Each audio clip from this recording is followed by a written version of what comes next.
NEET நுழைவுத் தேர்வு எழுதுவதற்காக கிருஷ்ணகிரியிலிருந்து தருமபுரி சென்டருக்கு செல்ல வேண்டிய மாணவி சேலம் சென்டருக்கு வந்ததால் செய்வதறியாது திகைத்து நின்றார்.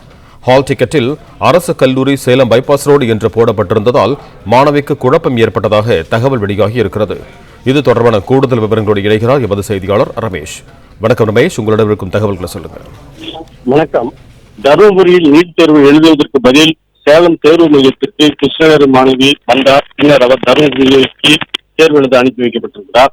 நாடெங்கும் நீட் தேர்வு இன்று நடக்கிறது. இதுபோல சேலம் மாவட்டத்தில் 22 தேர்வு மையங்களில் தேர்வு நடக்க உள்ளது. மொத்தம் 9731 மாணவ மாணவிகள் இந்த தேர்வை எழுத உள்ளனர். சேலம் குமாரசாமிப்பட்டி பகுதியில் உள்ள அரசு கலைக்கல்லூரியில் தேர்வு வைக்கப்பட்டிருந்தது. இன்று காலை முதலே திரளான மாணவ மாணவிகள் அவர்களது பெற்றோருடன் தேர்வு மையம் வந்தபடியே இருந்தனர். சுமார் 10:30 மணி அளவில் கிருஷ்ணகிரி மாவட்டத்தைச் சேர்ந்த தமிழரசி என்பவர் தேர்வு எழுத சேலம் அரசு கலைக்கல்லூரி மையத்தில் வந்தார். அப்போது அவரது ஹால் டிக்கெட்டை பார்த்த அங்கிருந்த அதிகாரிகள் தருமபுரி அரசு கலைக்கல்லூரிக்கு தேர்வு எழுத நீங்கள் செல்ல வேண்டும் என தெரிவித்தனர். அந்த ஹால் டிக்கெட்டில் சேலம் மெயின் ரோடு என போடப்பட்டிருந்ததால் மாணவி தமிழரசி தவறுதலாக சேலம் வந்துவிட்டதாக தெரிவித்தார்.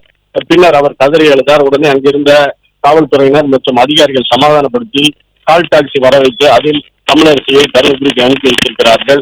தொடர்ந்து இதுபோல சிலர் வந்தபடி உள்ளனர். இவர்களையும் தருமபுரி அரசு கலைக்கல்லூரிக்கு தேர்வு எழுத அனுப்பி வைக்கப்பட்டு வருகின்றனர்.